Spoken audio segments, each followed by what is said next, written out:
Tonight we are talking about dating in medieval Europe. Not the version you have seen in films. Not the candlelit version with the brooding knight and the woman in the tower with the impractical hair. Not the version where someone recites a poem beneath a window and the woman above smiles with exactly the right combination of modesty and interest, and the music swells and everyone understands what is happening, and nobody's father shows up with a legal document. The real version. The version where your romantic prospects were largely determined by what your father owned, where the church had opinions about what you were allowed to do with your own body, that it was not shy about enforcing, where love poetry was a professional service you could hire, like a plumber, except the plumber fixed your pipes and the poet was supposed to fix your love life, which in medieval Europe was arguably the more difficult job. Before you get comfortable, let me ask you something. Have you ever wondered what it actually felt like to be attracted to someone in a world with no privacy, where you lived in a single room with your entire family and several animals, and the concept of a first date was not only unavailable, but genuinely incomprehensible? Did medieval people feel the same lurch in the stomach? The same specific panic of not knowing whether someone liked you back? Did they lie awake at night thinking about someone the way people lie awake now, in the dark, staring at a ceiling, running conversations back in their heads? What happened when a peasant boy wanted to impress a girl whose father could have him removed from the village with a single word? What did a noblewoman do when the man her family had selected for her was 50 years old and she was 14, and nobody in the room was asking her opinion? Was there a single person in the entire medieval world who looked at the system designed to manage human attraction and thought, maybe we should let people choose for themselves? Congratulations. You have just woken up in the year 247. You are standing in the middle of a weekly market in a small town in the south of England. The smell is not what you would prefer it to be. The ground beneath your feet is a combination of mud and things you have decided not to investigate. You are wearing everything you own, which is 2 layers of rough wool and a pair of shoes that are more optimistic than structural. Somewhere across the market, through the noise of livestock and argument, and someone selling something from a cart in a voice designed to reach the back of a cathedral, there is a person you have noticed before. You have noticed them the way you notice things that you cannot stop noticing, and you have approximately no mechanism for doing anything about it. You cannot send a message. You cannot find their profile.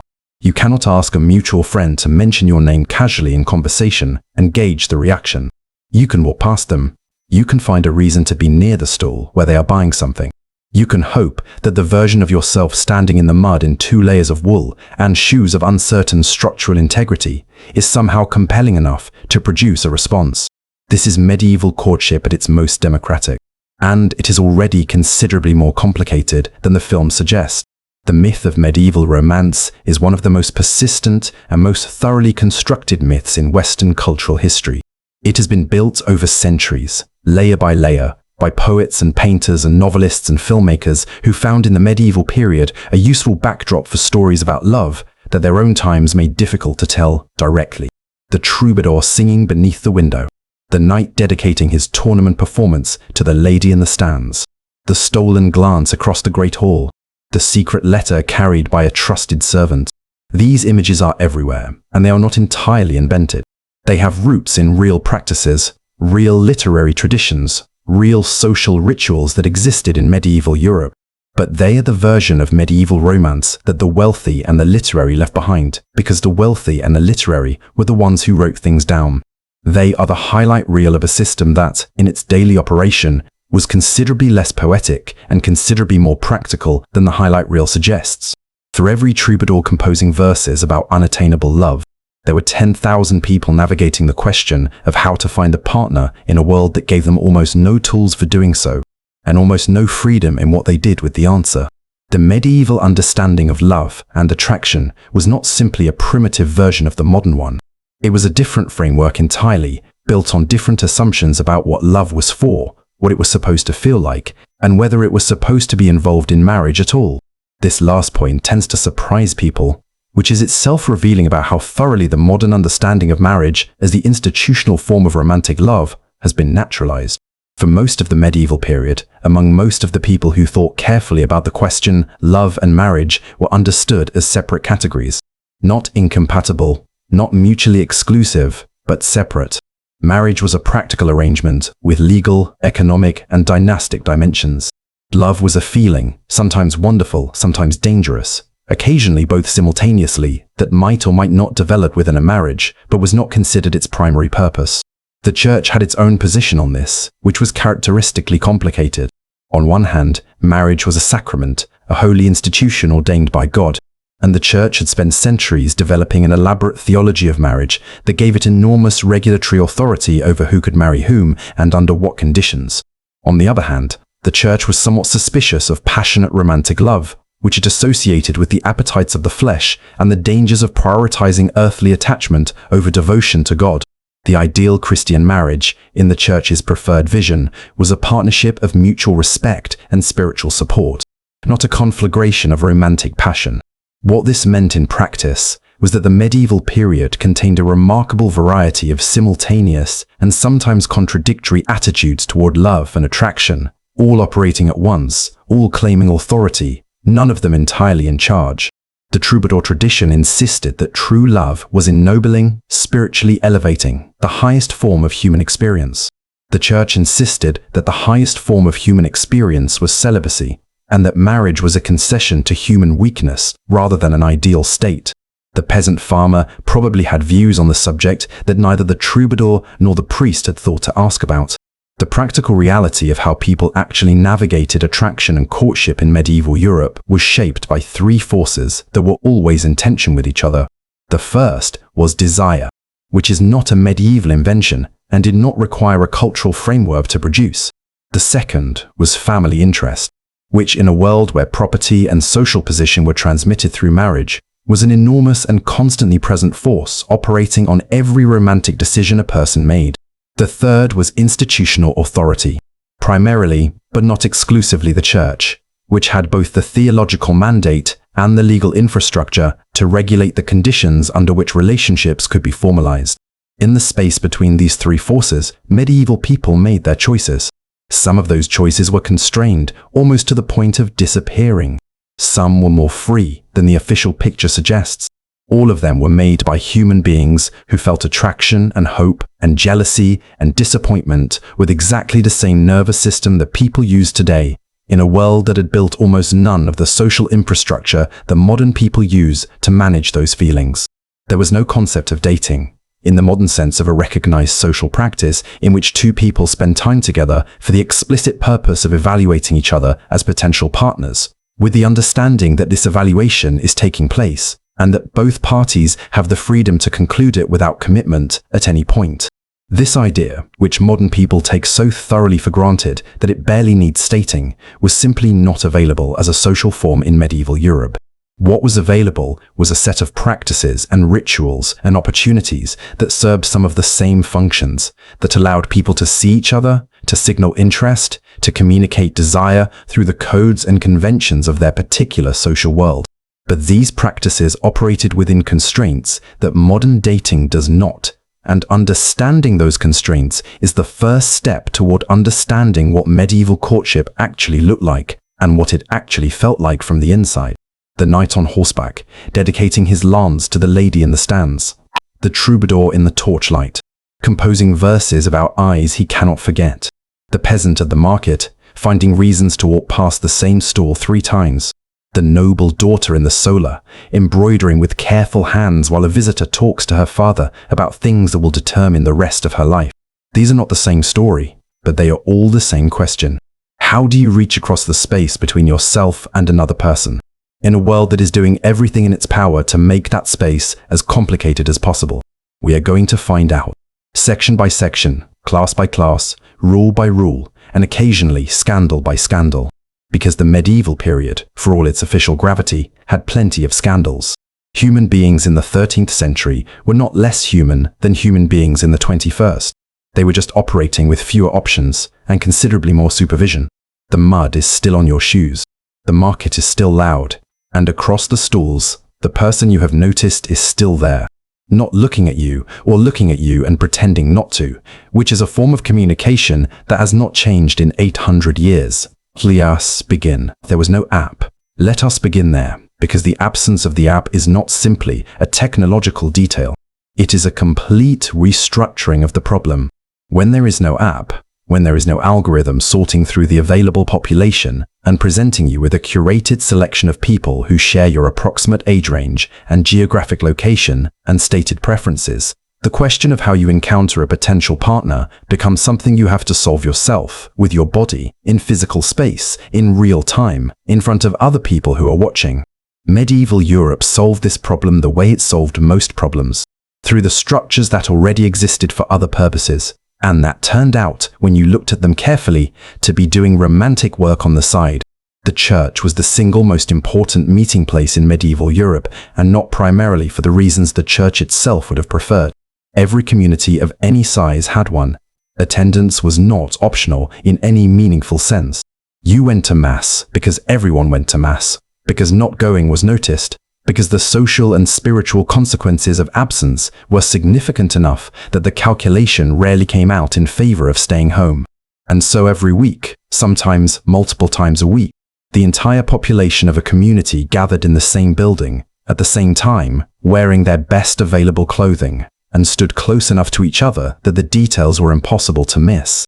The social geography of the medieval church interior was its own map of the community's structure. Men and women were typically separated, standing on opposite sides of the nave, which seems at first like an obstacle to romantic encounter, and was, from the church's perspective, entirely intended to function as one. In practice, it functioned as something considerably more interesting.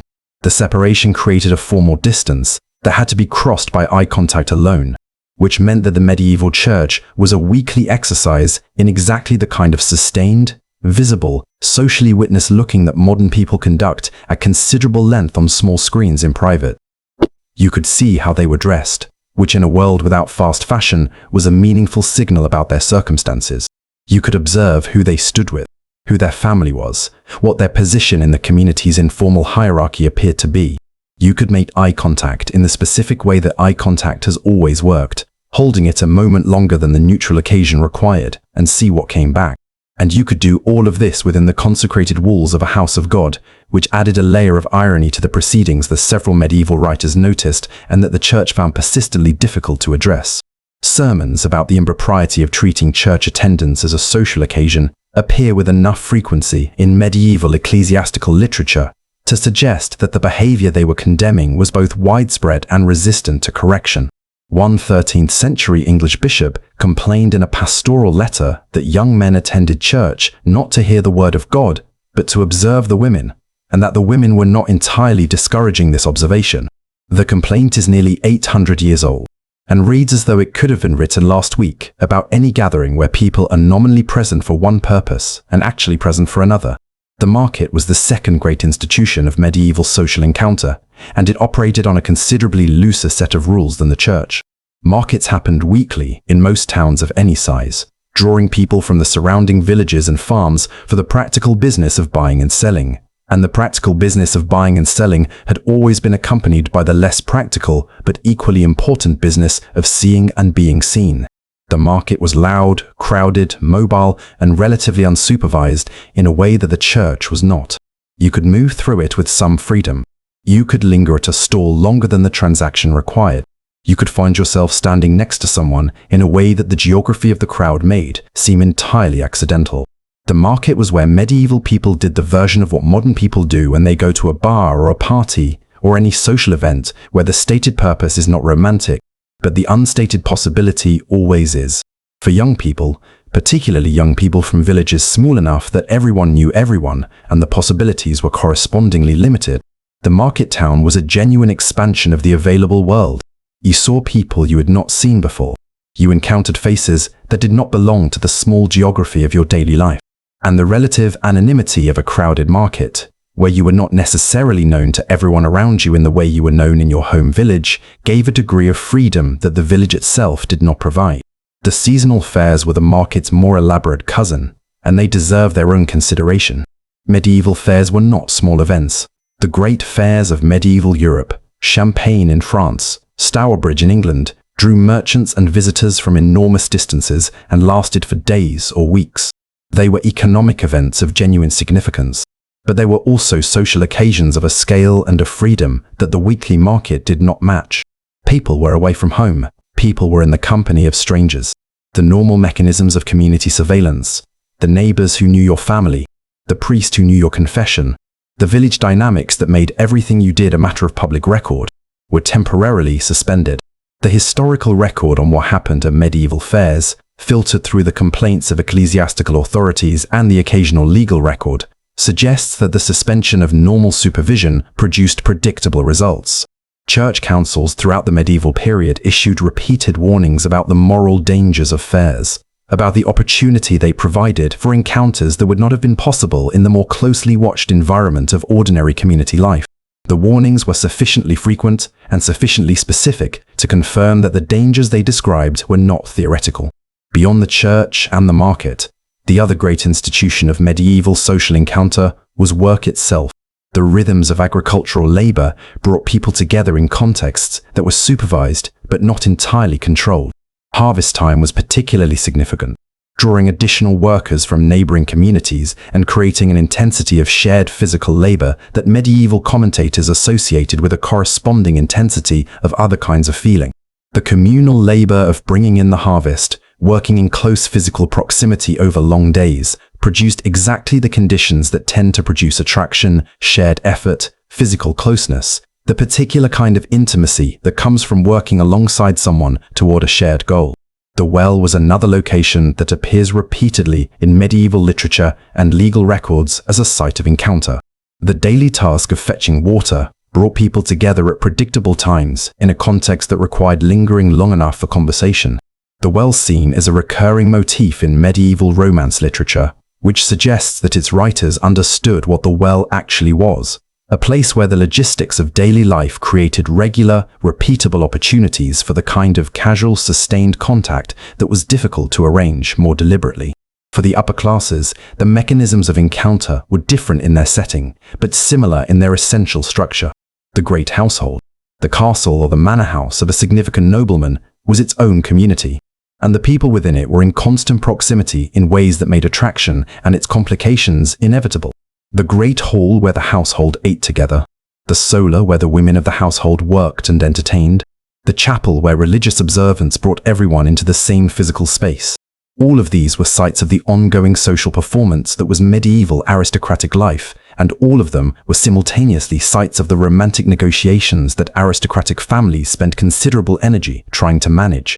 The tournament was the most spectacular institution of aristocratic social encounter, and we will spend more time with it in a later section, but its function as a meeting place deserves acknowledgement here. The tournament drew noble families from considerable distances, creating temporary communities of people who were known to each other by reputation before they met in person, which was the medieval equivalent of having seen someone's profile before meeting them, except that the profile in this case was composed of their family's landholdings, their lineage, and the reports of people who had met them at previous tournaments. The pilgrimage was another institution that served double duty, officially a journey of religious devotion, practically a journey that removed people from their home communities and placed them in the company of strangers for extended periods on roads that were long and accommodations that were shared. Chaucer, who understood medieval social life with the precision of someone who had observed it carefully for decades, set his most socially comprehensive work on a pilgrimage for exactly this reason. The Canterbury Tales is, among other things, a study in what happens when you take a cross-section of medieval society, remove them from their normal contexts, put them on a road together, and give them several days of travel to fill with conversation. What happens, Chaucer suggests, is that they tell each other stories about sex and marriage and desire and the gap between how things are supposed to work and how they actually do. Which is to say, what happens is that they behave like human beings. The fundamental challenge of medieval encounter was not the absence of places where people could meet. There were plenty of places. The challenge was the absence of any recognized social form for what happened after you noticed someone. The modern date, the coffee or the dinner, or the walk that says explicitly, "I am interested in you and I am giving you the opportunity to assess whether you are interested in me," did not exist.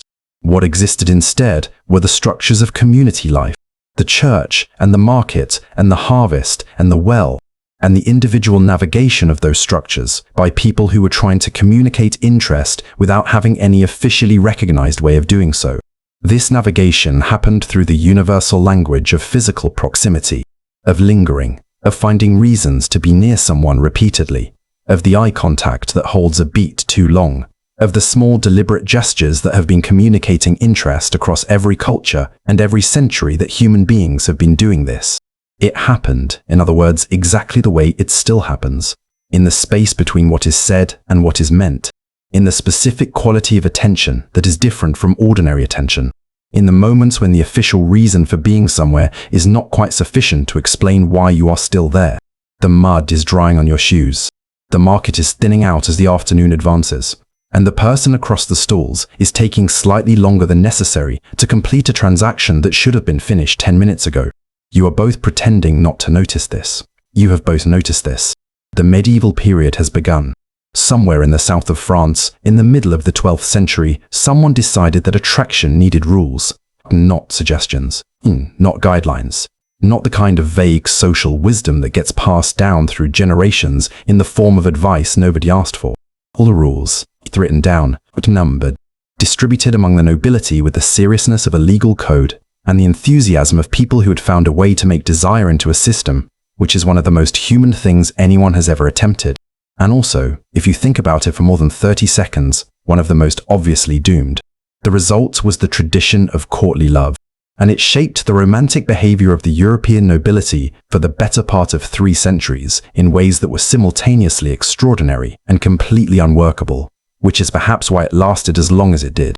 Systems that are completely unworkable have a remarkable staying power, because their failure can always be attributed to insufficient commitment rather than to the system itself. Before we get into the rules, which are worth examining in detail because they are stranger than anything a modern person would invent and more familiar than they have any right to be, it is worth understanding where this tradition came from and why it emerged when and where it did. The troubadours were the poets of the medieval south of France, writing primarily in Occitan, the language of the region, from roughly the late 11th century onward. They were not always aristocrats themselves, though many of them were, but they performed for aristocratic courts, and their work was shaped by the values and the social dynamics of the aristocratic world they inhabited. The first known troubadour was William IX of Aquitaine, Duke of Aquitaine and Count of Poitiers, who by any measure had sufficient land and power that he did not need to be a good poet, and yet was, which tells you something about the culture that produced him.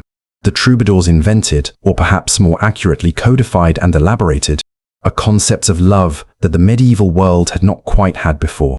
They called it fin amour, refined love, and its central feature was the elevation of the beloved to a position of absolute authority over the lover.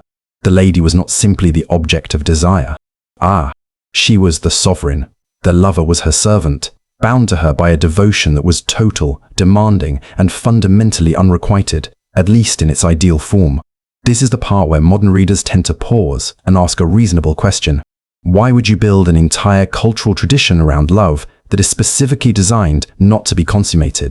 What is the point of a system in which the highest expression of romantic devotion is the endless, hopeless worship of someone who is by structural requirement unavailable? The answer involves several interlocking factors, and none of them are simple. The first is social. The women who were the objects of courtly love poetry were almost universally married women of high status, and they were married to men who were considerably more powerful than the poets addressing them. The tradition of loving an unattainable woman was not simply a poetic convention. It was a social safety valve.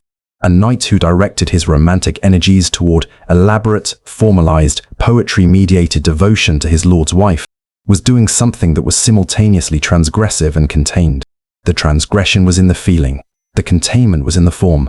The second factor is theological. The courtly love tradition emerged in a culture saturated with Christian devotion, and it borrowed the structures of that devotion for romantic purposes in ways that were either deeply spiritual or deeply blasphemous, depending on who you asked and when. The absolute devotion of the lover to the lady echoed the devotion of the worshipper to the divine. The lady's inaccessibility echoed the transcendence of God. The lover's suffering in pursuit of an ideal he could never fully attain echoed the Christian soul's condition in a fallen world. Whether the troubadours intended this parallel or stumbled into it is a question scholars have been debating for a century without resolution. The third factor is simply that it made good poetry. Unrequited love is a more productive poetic state than satisfied love. And the troubadours were first and foremost artists working in a tradition that valued technical accomplishment and emotional intensity. The rules of courtly love gave them a framework rich enough to generate centuries of variation, and a central situation tense enough to sustain genuine feeling. The rules themselves, in their most codified form, were attributed to Andreas Capellanus, a 12th century clergyman who wrote a treatise called De Amor, on love, which laid out the principles of courtly love with the systematic thoroughness of a legal document and the occasional irony of someone who was not entirely sure whether he was writing a guide or a satire. Scholars have been arguing about Andreas's intentions ever since, and the argument is probably unresolvable, which makes the text more interesting rather than less. The rules Andreas articulated were specific. Love cannot exist between married people, he stated, with the calm confidence of someone announcing a law of physics. Real love must be free, voluntary, and unconstrained by obligation. A lover must always be faithful to his beloved. He must practice absolute discretion, never revealing the identity of the woman he loves. He must be perpetually anxious about her welfare. He must be consumed by the thought of her when they are apart. He must be obedient to her slightest wish. He must be prepared to undertake any service she requires, however difficult or dangerous. In exchange for this total devotion, the lady was expected to maintain her superiority, to test the lover's devotion through demands and refusals and occasional mercy, and to grant, after sufficient demonstration of fidelity, a graduated series of rewards that Andreas described with a specificity that suggests either genuine familiarity with the system or a very active imagination. The rewards progressed through stages. The first was the granting of hope, the lady's indication that further devotion would not be entirely without result. The second was a kiss. The third was the embrace. The fourth, which Andreas discussed with considerably more circumlocution than the first three, was the ultimate expression of mutual devotion, which was understood by everyone in the tradition to mean what it meant, and discussed by everyone in the tradition in language designed to mean something else. The courts of love were the institutional expression of this tradition, and they deserve their own careful examination because they are one of the strangest social institutions the medieval period produced. The court of love was a formal gathering, presided over by a noble lady of sufficient status to command authority, in which questions of romantic conduct were brought before the assembled company and adjudicated according to the rules of courtly love. These were real events. The most famous were presided over by Eleanor of Aquitaine and her daughter Marie of Champagne, two of the most powerful and most culturally influential women of the 12th century. The questions brought before these courts were questions about the correct behavior in specific romantic situations. If a knight is devoted to two ladies simultaneously, which devotion must he abandon? If a lady grants her lover a sign of favor and later withdraws it, does she owe him compensation? If a man loves a woman who is married and she later becomes a widow, does the marriage of convenience he has contracted in the interim release him from his original obligation? The deliberations were conducted with complete seriousness. Verdicts were issued. Arguments were made and counter-arguments offered.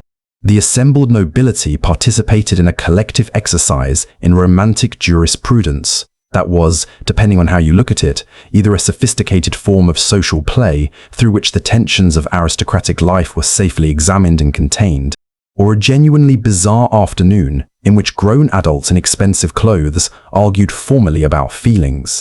Both readings are probably correct. What the courts of love reveal about medieval aristocratic attitudes toward romance is something more interesting than the surface absurdity suggests. They reveal a culture that took the management of desire seriously enough to develop institutional mechanisms for it. They reveal a recognition that romantic feeling was a social force powerful enough to require regulation. And they reveal, in the specific questions brought before them, the actual anxieties and the actual complications of romantic life, in a world where love and marriage were structurally separated and where desire operated within a social system that was not designed to accommodate it. The practical application of courtly love rules in daily aristocratic life was considerably messier than the literary tradition suggests. The great households of medieval Europe were intimate communities, and the proximity of people living and working in close quarters produced romantic complications that no amount of poetic theorizing could fully contain. The historical record, in the form of chronicles and letters and legal documents and the occasional scandal that made it into the official record precisely because it exceeded the system's capacity to manage it quietly, suggests that the gap between the idealized version of courtly love and its actual operation was substantial and frequently entertaining. There were knights who took the tradition seriously and spent genuine years in devoted service to ladies who may or may not have been aware of the full devotional intensity being directed at them. There were ladies who used the conventions of courtly love with considerable sophistication to manage the romantic attentions of men they could not officially discourage without causing social difficulty. There were poets who wrote elaborate verses for women they had met precisely once and whose devotion was entirely textual.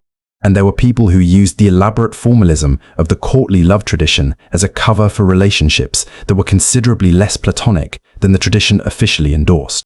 The troubadour Guilhem de Pétieux, which is to say William IX of Aquitaine, the man who started all of this, wrote poetry that ranged from the genuinely elevated to the frankly explicit in ways that suggested he understood the distance between the official ideology of fin amour and the actual desires that the ideology was managing, and found the distance amusing rather than troubling.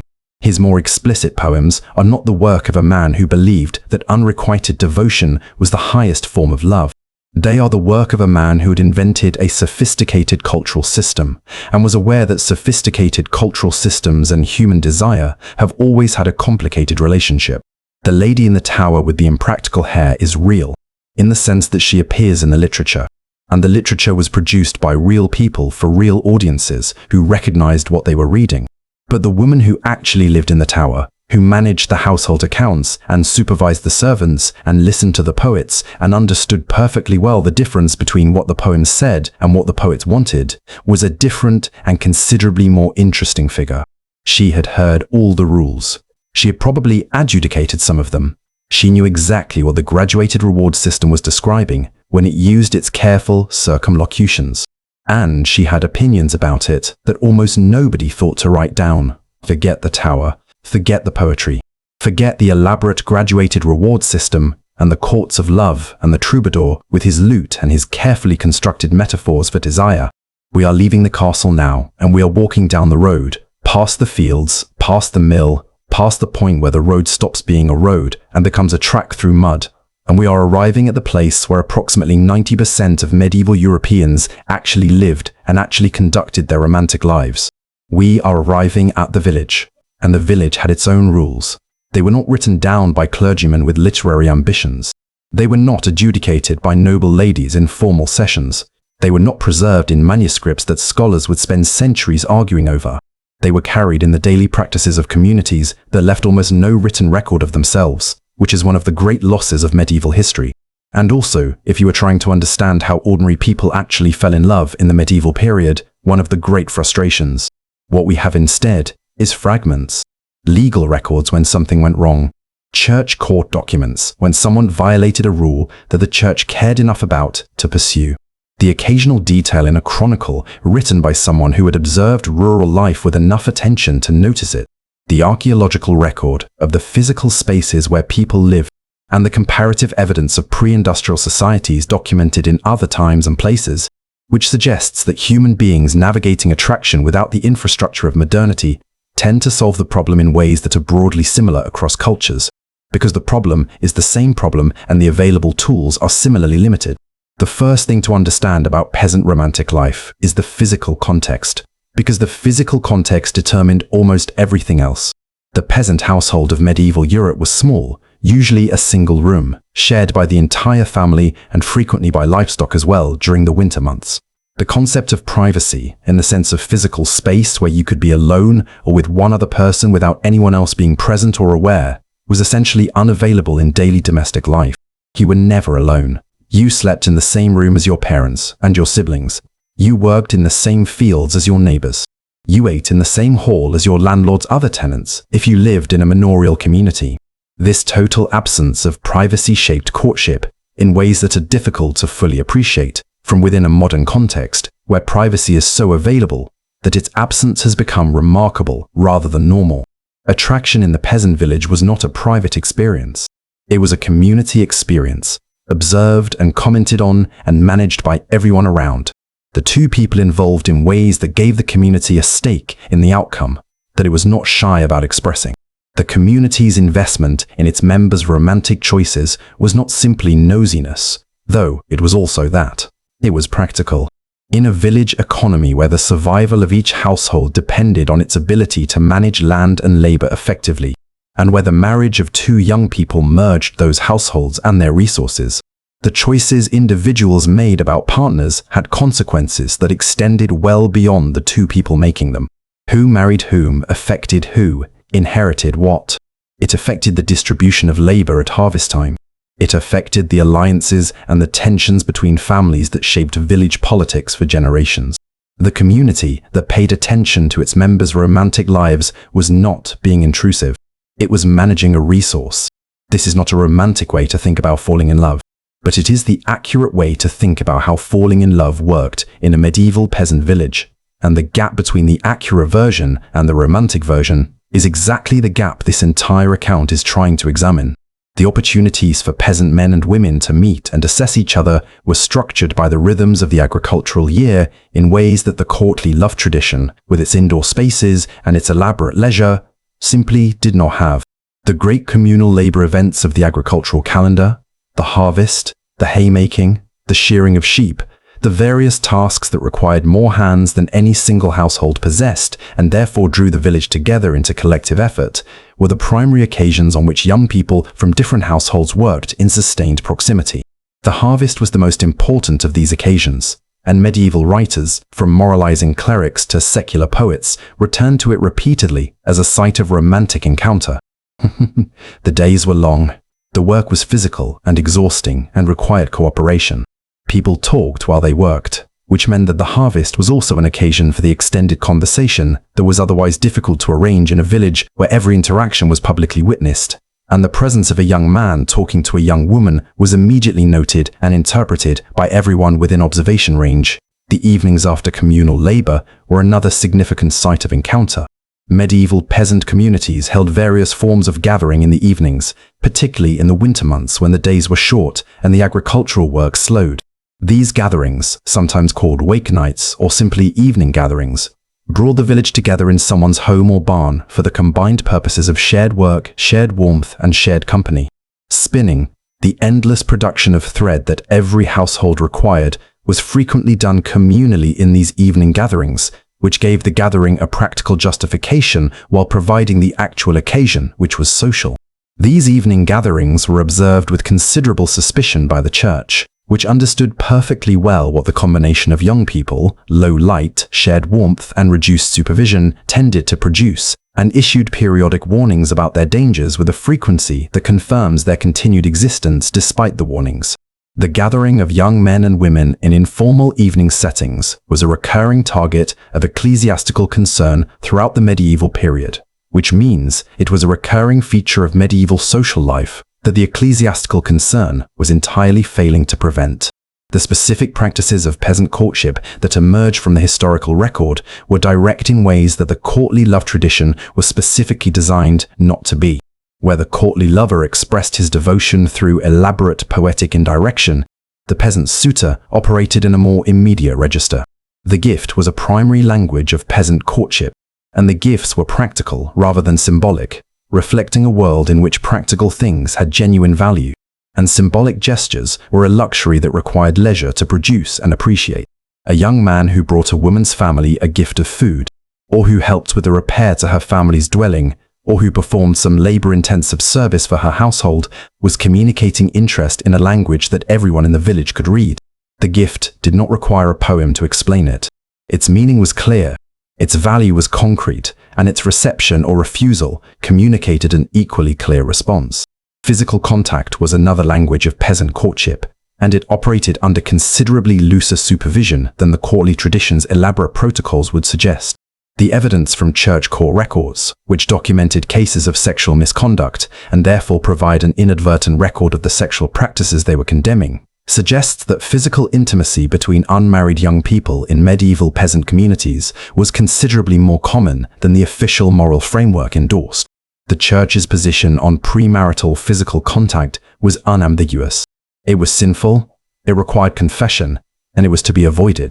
The evidence suggests that this position was understood by the majority of the population and followed by a minority of it, particularly in the context of formal betrothal, where the line between engagement and marriage was in practice considerably blurrier than canon law preferred. Bundling was a practice documented in various forms across Northern European peasant communities, in which a betrothed or courting couple were permitted to spend the night together in the same bed, sometimes separated by a board or with the woman's legs tied together, for the theoretical purpose of allowing them to become better acquainted without the possibility of full physical intimacy. The theoretical purpose and the actual outcome of bundling are not always reported as identical in the sources that discuss it, which is perhaps unsurprising given that the practice involved two young people in a bed and the primary preventive measure was a board of wood. The illegitimacy rates documented in medieval parish records suggest that bundling and similar practices produced predictable results with sufficient frequency, that the Church's ongoing condemnation of premarital sex was addressing a genuinely widespread phenomenon rather than a marginal one. In some medieval English parishes, the percentage of first children born within 7 months of their parents' marriage is high enough to indicate that the formal marriage ceremony was frequently ratifying a relationship that had already become physical rather than initiating one that had not.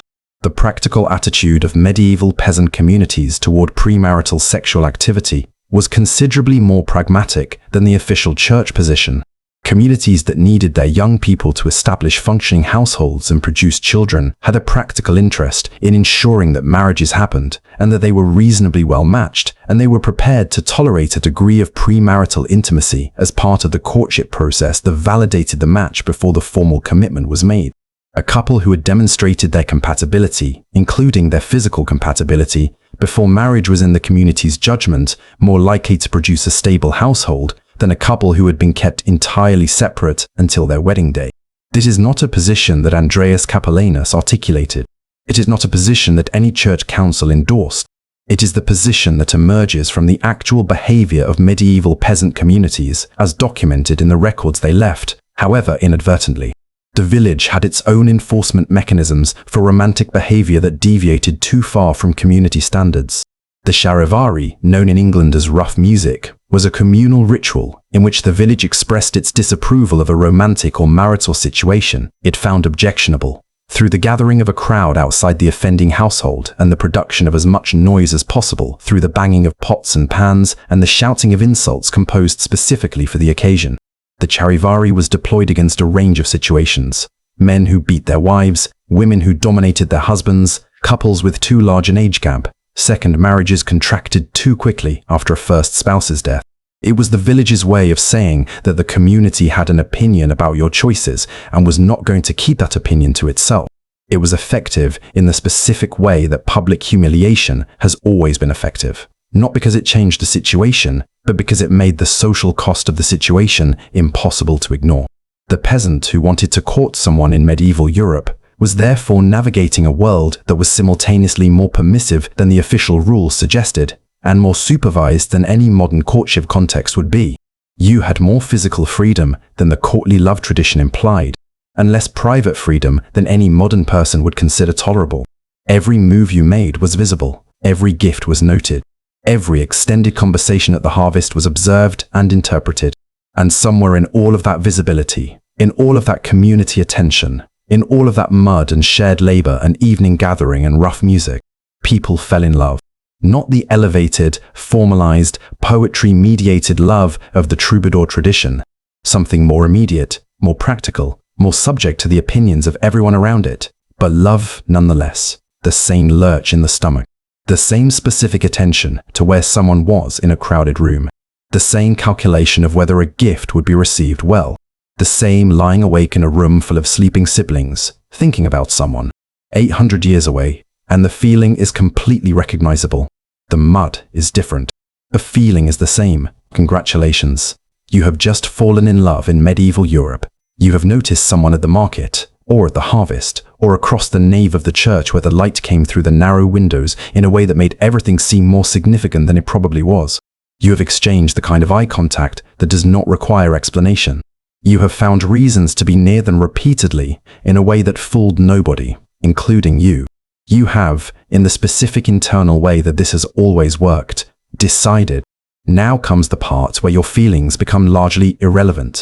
Because in medieval Europe, the decision you have just made in your own heart is only the beginning of a much longer process that involves other people extensively, that those other people consider primarily their business, and that will be resolved according to criteria that have almost nothing to do with the lurch in your stomach, and almost everything to do with land, labor, money, and the complex social arithmetic of family alliance that your community has been calculating for generations. Welcome to the family. The family's role in medieval courtship was not the minor background presence that modern romantic culture prefers to imagine, occasionally consulted, but ultimately secondary to the feelings of the two people involved. It was the primary institutional force, shaping every aspect of how romantic relationships formed, progressed, and concluded. In most social contexts, and for most of the medieval period, the family was not the background of the love story. It was the story. The two young people were important, primarily as the agents through whom the family's interests were being advanced, and the question of whether they were happy with the arrangement was real but secondary. This is difficult to hear from within a cultural framework that has spent several centuries insisting that romantic love is the foundation of marriage, and that the individual's emotional experience is the primary criterion by which romantic choices should be made. But the medieval framework operated on a different set of assumptions, and those assumptions were not simply the product of ignorance or cruelty. They were a rational response to a world in which marriage was the primary mechanism through which property was transferred, alliances were formed, and the survival of households across generations was secured. In that world, leaving marriage to the unconstrained preferences of two young people who were attracted to each other was not romantic. It was reckless. It was entrusting a decision of enormous economic and social consequence to people whose primary qualification for making it was that they had noticed each other across a crowded room and felt something that, however genuine, was also known to be temporary, unreliable, and occasionally catastrophic in its judgment. The family's involvement began well before any individual attraction had the opportunity to develop. Among the nobility, the management of marriage was a long-term strategic project conducted across years and generations, in which children were identified as potential partners for each other, at ages that made the concept of individual preference not merely secondary, but genuinely inapplicable. Betrothals were contracted for children who were still in early childhood, sometimes for infants, in arrangements that reflected the parents' assessment of the political and economic landscape rather than anything about the children themselves. The legal minimum age for betrothal in canon law was 7 years old, which is a sentence that requires a moment to sit with. The age at which a child was considered sufficiently developed to be bound to a future marital arrangement was the age at which they could be trusted to understand, in some basic sense, what was being agreed to on their behalf. The minimum age for marriage itself was 12 for girls and 14 for boys, also set by canon law, also reflecting an assessment of developmental readiness that modern people would not recognize as adequate. These were minimums, not standards. Actual practice varied considerably, and many noble marriages were contracted somewhat later than the absolute minimums. But the principle that family and political necessity, rather than individual development or preference, drove the timing of marital arrangements was consistent across the upper levels of medieval society throughout the period.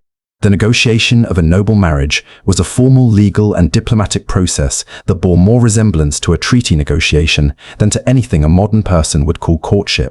The parties to the negotiation were the families, represented by their senior male members, with legal counsel in more significant arrangements.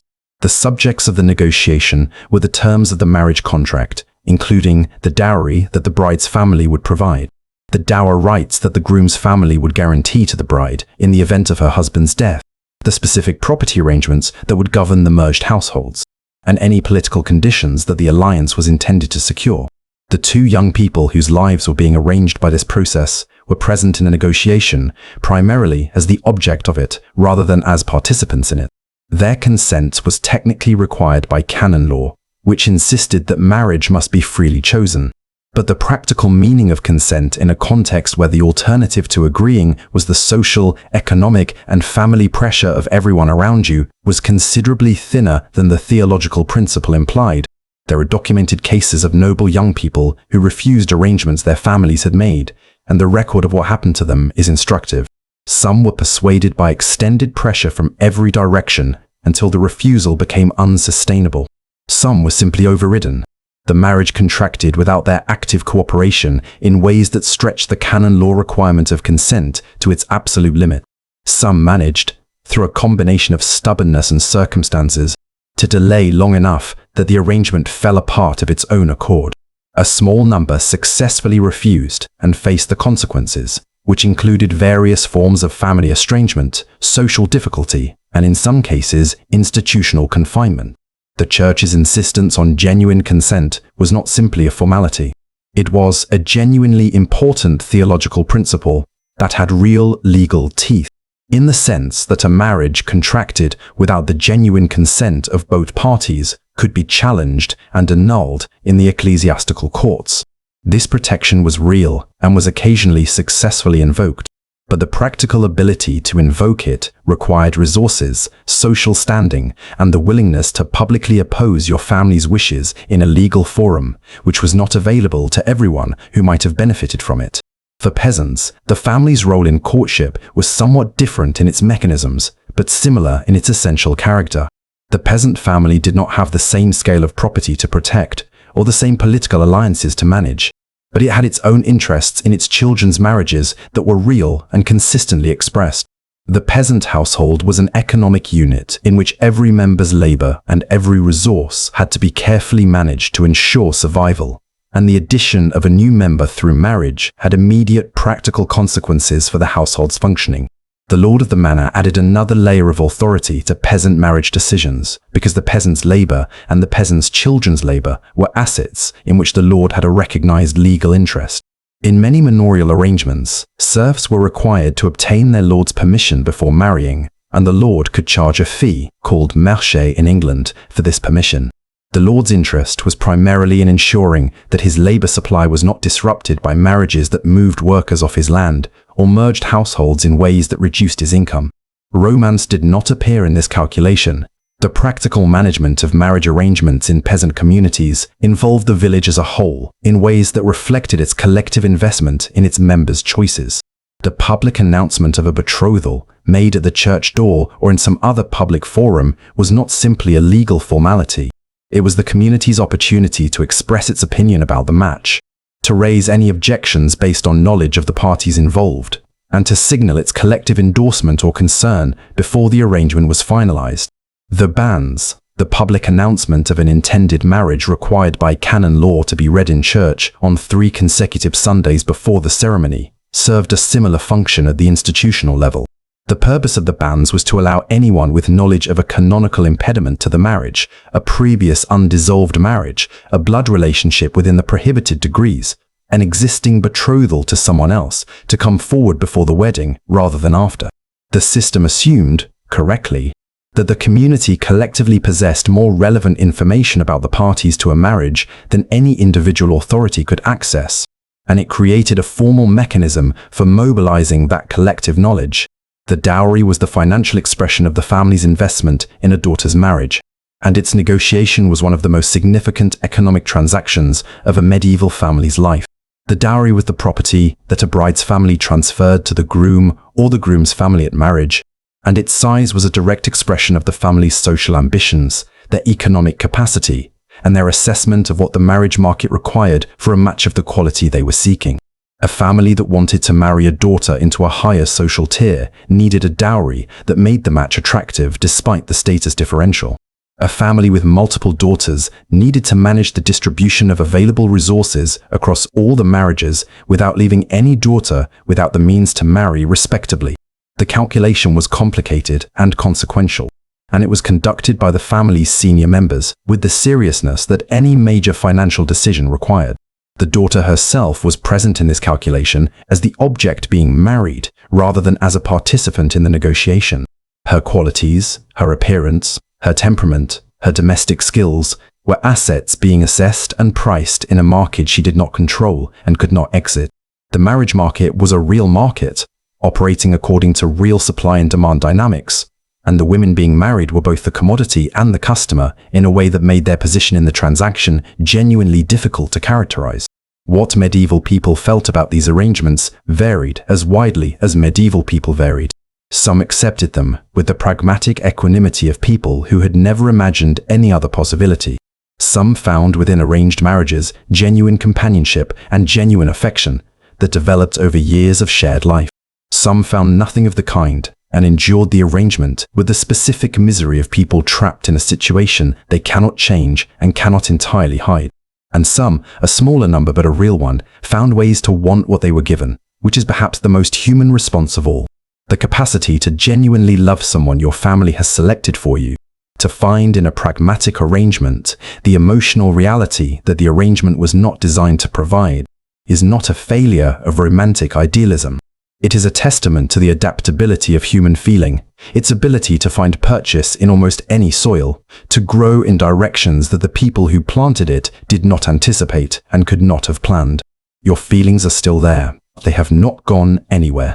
They are simply operating now within a framework that has its own requirements, its own timeline, its own ultimate authority. The family has spoken. The negotiation has begun. The question of what you want is still real. It is just no longer the first question anyone is asking. Imagine you are trying to tell someone you love them and you cannot say it directly. You cannot say it because the person you love is married to someone considerably more powerful than you.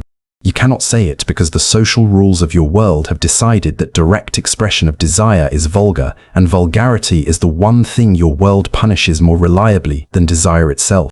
You cannot say it because the woman you are addressing is not simply a woman but a symbol, an ideal, a spiritual project dressed in silk, and addressing her as a human being with a human body would collapse the entire architecture of elevation that you have spent months constructing around her.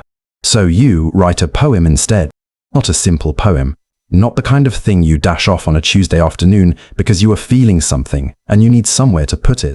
A technically demanding, formally rigorous, emotionally precise poem in a tradition with rules as specific as any legal code, designed to communicate everything you feel while appearing to communicate something considerably more elevated. A poem that says, "I want you in a language that sounds like I worship you," which in the 12th century south of France was not simply a stylistic choice. It was a survival strategy. This was the world of the troubadours, and it was stranger, more sophisticated, and more genuinely interesting than the romanticized version that has filtered down to us through 8 centuries of retrospective admiration. The troubadours were professional poets, or more precisely, they occupied a position between professional and amateur that the medieval period's social structure made possible in ways that later periods did not.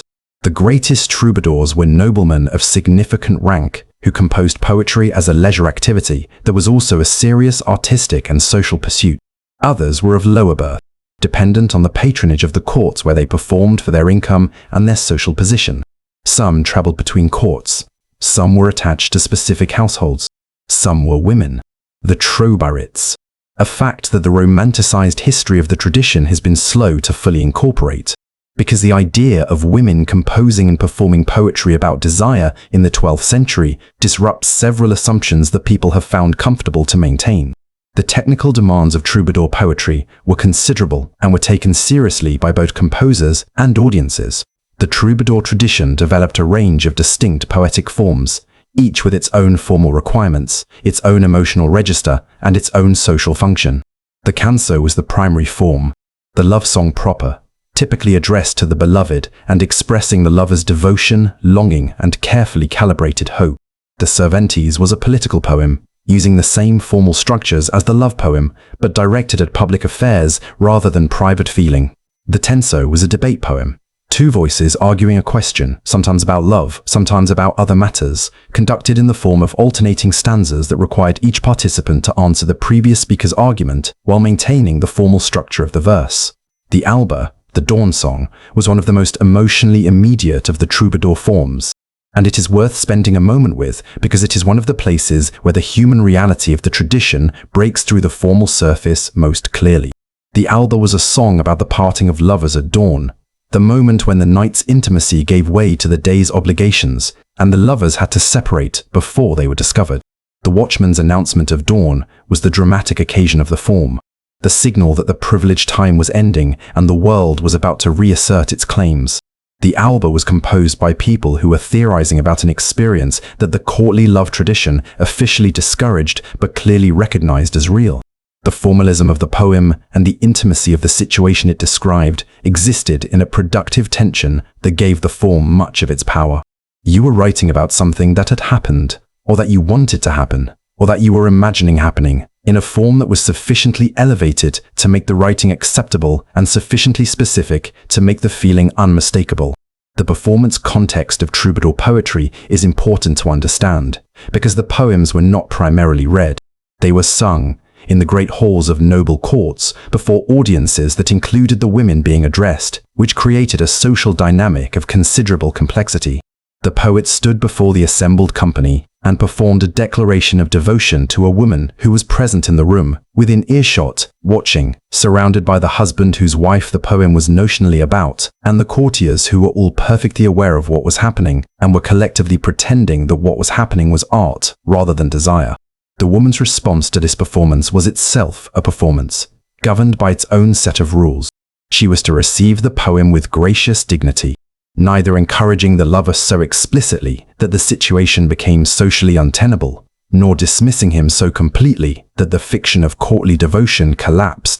The management of this response was a social skill of considerable difficulty, because the line between appropriate gracious reception and inappropriate encouragement was not clearly marked and was monitored by everyone in the room. The Countess of Deer was one of the troborites, the female troubadours whose work survived and whose voice provides something genuinely rare in medieval literary history. The direct expression of female desire in a tradition that was overwhelmingly composed by men about women rather than by women about their own experience. Her most famous poem, A Chantame de ce que n'en volia, begins with the statement that she must sing about something she would rather not sing about, and proceeds to describe with remarkable directness the pain of loving a man who is not treating her well.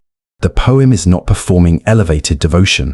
It is expressing frustration, longing, and the specific misery of caring about someone who does not care about you with equivalent intensity. It is, in other words, a feeling that requires no cultural translation whatsoever. The 12th century context in which it was composed, the formal verse structure in which it was expressed, the Occitan language in which it was written, none of these things make the feeling less immediately recognizable.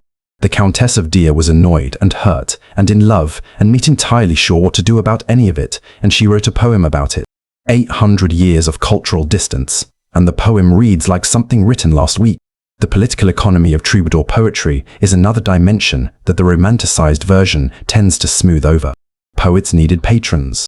Patrons needed poets who would celebrate their courts, enhance their reputation, and provide the cultural prestige that was itself a form of social currency in the medieval aristocratic world. The relationship between a troubadour and his patron was therefore not simply an artistic relationship. It was an economic one, and the poetry that emerged from it was shaped by the patron's interests as well as the poet's feelings. A troubadour who composed for a specific court was producing content that served that court's self-image, and the conventions of courtly love poetry, with their insistence on the absolute superiority of the beloved and the absolute devotion of the lover, were perfectly designed to celebrate the women of the patron's household in terms that the patron could only find flattering. The lord whose wife was being celebrated as the pinnacle of virtue and beauty and spiritual elevation was not being cuckolded by the poetry. He was being complimented. His household's prestige was being enhanced. The poet's devotion, however sincerely felt, was also a professional service. This does not make the feeling less real, but it does complicate the picture of the troubadour as purely a figure of romantic devotion, singing his heart out regardless of consequence. The troubadour was also a professional, managing a career in a competitive market, producing work that needed to satisfy multiple audiences simultaneously, and navigating the political dimensions of the court environment with enough skill to avoid the very serious consequences that a miscalculation could produce. The joggler was the troubadour's assistant and performer, the musician who often carried the troubadour's compositions to courts where the troubadour himself was not present, performing them for audiences who would then associate the poems with the troubadour's name and reputation. The system meant that a successful troubadour's work could circulate far beyond the courts he personally attended, building a reputation that made him sought after and therefore employable in ways that a purely local practitioner could not achieve. The manuscripts that preserved troubadour poetry were produced in the 13th and 14th centuries, after the tradition's peak, in an act of cultural preservation that reflects the prestige the tradition had achieved. These manuscripts, the chansonniers, included not only the texts of the poems, but sometimes the melodies, which were written in medieval notation that modern musicologists have spent considerable effort reconstructing, and the Vedas, brief biographical sketches of the troubadours that were sometimes accurate and sometimes elaborately fictional and are always interesting. The Vedas tell stories about the troubadours' lives and loves that mix verifiable historical detail with obvious invention in proportions that are impossible to disentangle. They present the poets as living the romantic situations their poems describe, as genuinely devoted to the women they addressed, as genuinely suffering the torments of unrequited love that the tradition required. Whether these biographical narratives reflected the actual lives of the poets, or were constructed retrospectively to give the poems a biographical context that made them more compelling, is a question that cannot be fully answered. What the Vedas do reveal is that the medieval audience for troubadour poetry wanted to believe that the poems were real, that the feelings expressed in the formal verse were the actual feelings of the people who had composed them, that the tradition of courtly love was not simply an elaborate literary game, but a genuine account of how refined people experience desire. The demand for authenticity in the biographical narrative suggests that the tradition's power depended on its being understood as real, which is a dynamic that anyone who has ever responded to a love song by wondering whether the singer was singing about an actual person will immediately recognize. The troubadour standing in the hall, performing his canso to the assembled court, with the woman he was addressing present in the room, and everyone pretending that what was happening was purely artistic. The troubadouress sitting with her instrument, composing a poem about a man who was not treating her as she deserved, which she would then perform in a context where he might be listening. The joggler carrying poems across hundreds of miles to courts where the poet had never been, making the poet famous in rooms he would never enter, all of them finding in the formal structures of verse a way to say something that the social structures of their world made it impossible to say directly, all of them using the distance that form provides, the distance between the feeling and the poem about the feeling, to make the unsayable sayable. The poem was the app. The poem was the message sent into a world that had no other mechanism for sending it. The poem was the thing you said when you could not say the thing. It was an extraordinary solution to an impossible problem. It produced some of the most beautiful poetry in the European tradition, and it required that you be genuinely, expertly, professionally in love with someone you almost certainly could not have, which is, when you think about it, either a tragedy or a very efficient creative constraint. Probably both. Let us be direct about something that the medieval period itself was rarely direct about, which is that medieval people had sex before marriage, across all social classes, in circumstances that ranged from the mutually enthusiastic to the legally complicated to the genuinely coerced. They did this while living in a cultural framework that told them loudly and consistently and from every available institutional authority that they should not be doing it. And they did it anyway, which is not a medieval phenomenon so much as a human one, but which the medieval context makes particularly interesting because the gap between the official position and the actual behavior was so wide and so thoroughly documented by the very institutions whose job it was to close it. The official position was simple. Sex before marriage was a sin, not a minor sin, not the kind of infraction that the church waved through with a brief penance and a reminder to do better. A serious sin, with serious consequences for the soul of the person committing it, and for the social order that the prohibition was designed to protect. The theological logic was straightforward within its own framework. Sexual intercourse was ordered by God toward the purpose of procreation within marriage.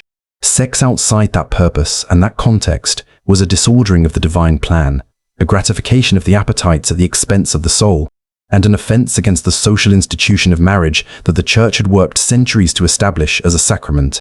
This position was communicated to medieval people through every available channel. The sermon told them it was sinful. The confessional required them to report it and receive penance for it. The penitential manuals, the handbooks used by priests to guide confession, specified the precise nature of the penance appropriate for various sexual offenses, with a taxonomic thoroughness that tells you something significant about the tradition's understanding of the diversity of human sexual behavior. The ecclesiastical courts pursued cases of fornication and adultery with an institutional energy that reflected genuine investment in the enforcement of the official standard. And yet, The church court records that document the pursuit of sexual offenders are simultaneously the most convincing evidence that the official standard was being consistently violated, because you cannot have court records of an offense that nobody is committing. The sheer volume of cases involving premarital sex that appear in medieval ecclesiastical court records across England, France, and the rest of Europe tells a story that the official position on premarital sex was not designed to tell, which is that the prohibition was widely known, widely preached, and widely ignored. The illegitimacy rates in medieval parish records are another form of evidence, and they point in the same direction. While the records are imperfect, and the calculation is complicated by various factors, including inconsistent record keeping and the difficulty of distinguishing between illegitimate births and births from marriages that were not formally recorded, the pattern that emerges across multiple studies of medieval demography is consistent.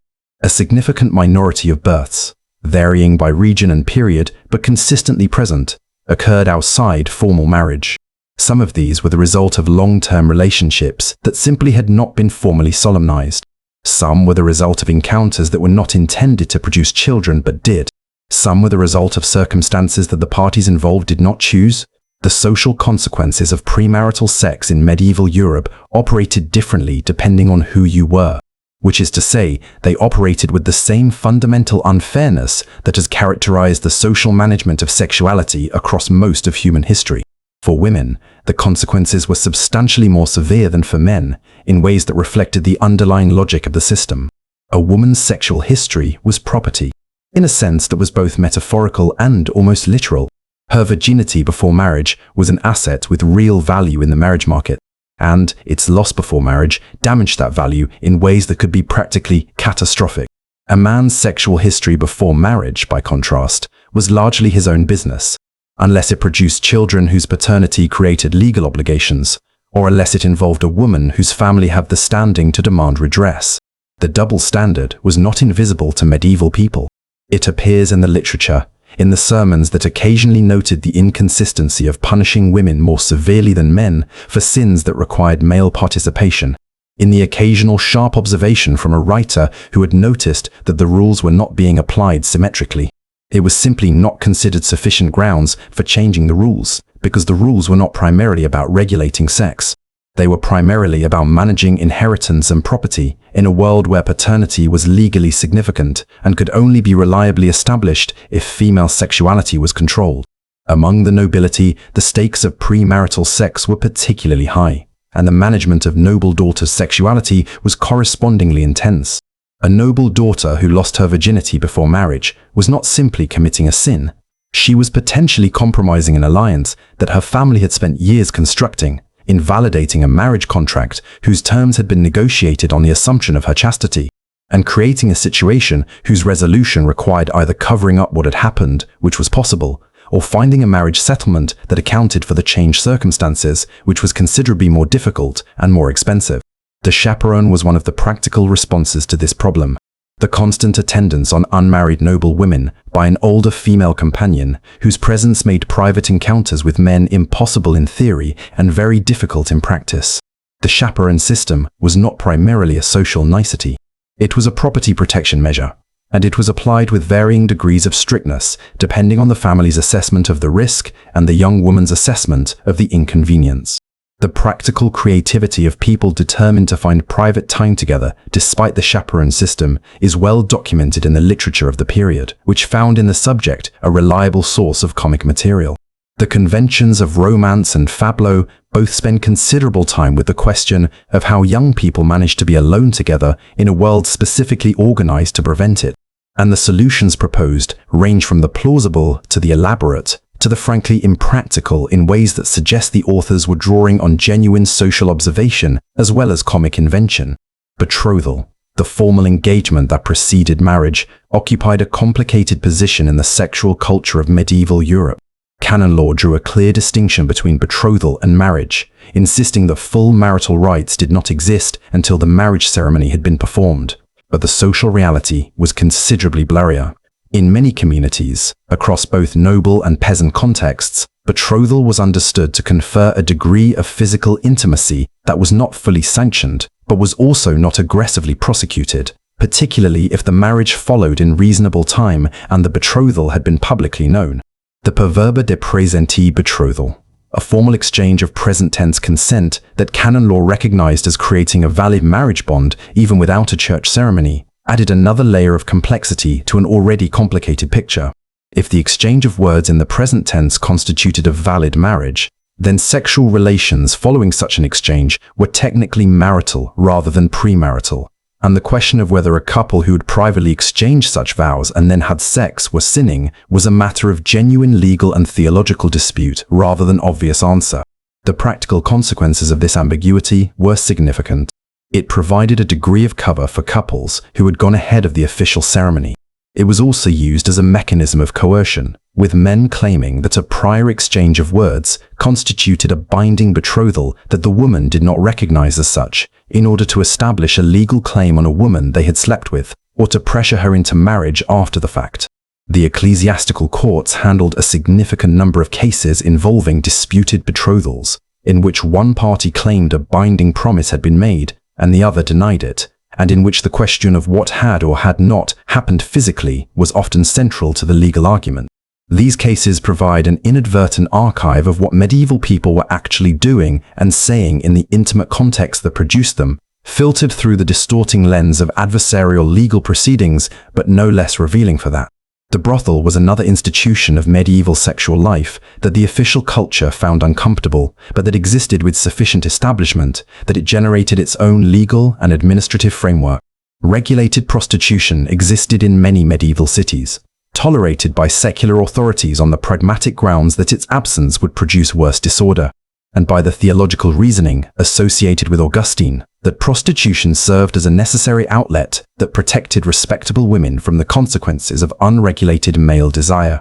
The women who worked in these establishments occupied one of the most marginal social positions available in medieval society, simultaneously necessary to the social order that tolerated them and excluded from the protections that the same social order provided to women of more respectable status.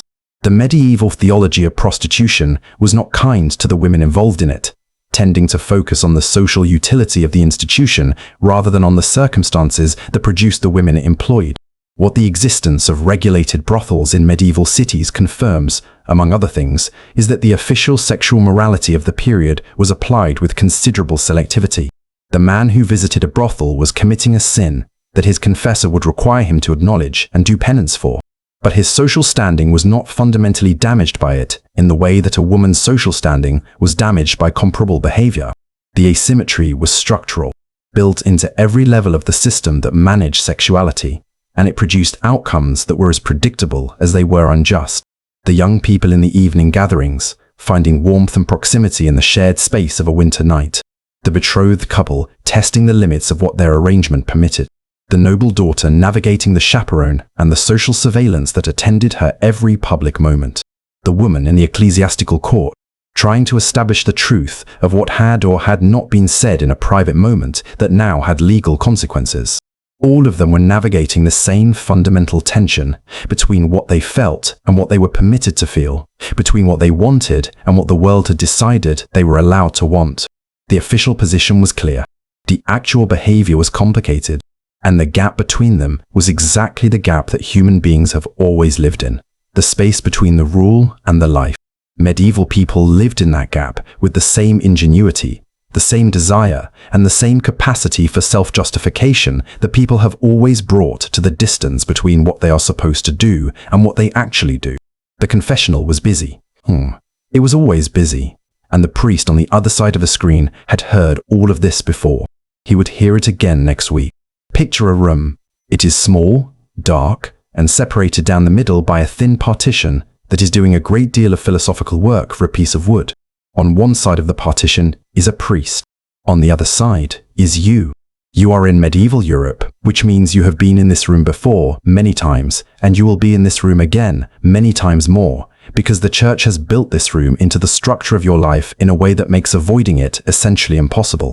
You are here to confess. Not because you want to, not because the experience of telling a representative of God about the specific details of your romantic and sexual life fills you with anything resembling enthusiasm, but because the church has made the calculation quite clear The grace required for salvation flows through the sacrament of confession. The sacrament of confession requires full and honest disclosure of sin. And sin, in the medieval church's extensive and carefully elaborated taxonomy, includes a remarkable proportion of what you have been thinking, feeling, and doing in relation to the person you are in love with. The confessional was not the only mechanism through which the medieval church managed the romantic and sexual lives of its members. It was the most intimate. But behind it stood an entire institutional apparatus of extraordinary reach and extraordinary ambition, one that had been constructed over centuries and that by the high medieval period had achieved a degree of penetration into the private lives of ordinary people that no secular authority of the time could match. The church's interest in sexuality was not incidental to its broader project. It was central to it for reasons that were simultaneously theological, social, and institutional. Theologically, the church had developed over centuries an elaborate understanding of the relationship between the body, the soul, and sin, in which the appetites of the flesh were understood as the primary site of the struggle between the divine and the fallen natures of human beings. Sexuality was not simply one area of moral concern among many. It was the front line of the war between grace and corruption, the place where the soul's vulnerability was most acutely exposed and most regularly tested. The theological framework produced a classification of sexual sins of extraordinary detail and specificity.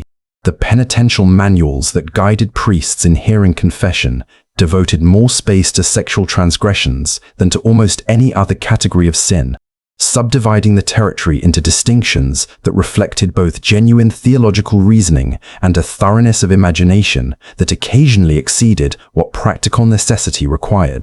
Fornication, sex between unmarried people, was the baseline offense. Adultery, sex involving a married person, was more serious. Various other categories, distinguished by the nature of the parties involved, the specific acts performed, and the circumstances surrounding them, were arranged in a hierarchy of gravity that the confessor was expected to navigate in determining the appropriate penance. The penance itself was the church's primary tool of sexual regulation, and it worked through the mechanism of the individual conscience rather than through external enforcement. The genius of the confessional system, from the church's perspective, was that it required the sinner to participate actively in their own regulation. You did not simply submit to punishment imposed from outside. You examined your own behavior against the standard, acknowledged where it had fallen short, submitted to the authority of the church's representative, and accepted the penance prescribed. The system internalized the church's standards in a way that external enforcement could not achieve, making the penitent the primary agent of their own moral management. The frequency of confession required by the church increased significantly during the medieval period. The Fourth Lateran Council of 1215, one of the most significant church councils of the medieval period in terms of its practical impact on ordinary religious life, mandated annual confession for all Christians of sufficient age and understanding. The minimum of annual confession was the floor, not the ceiling. The ideally devout Christian confessed more frequently, and the pastoral literature of the period encouraged regular confession as the foundation of a properly ordered Christian life. For the romantic and sexual dimensions of that life, the confessional requirement meant that the church had a regular, institutionalized mechanism for knowing what its members were doing, or at least what they were willing to admit to, which was itself a useful data point.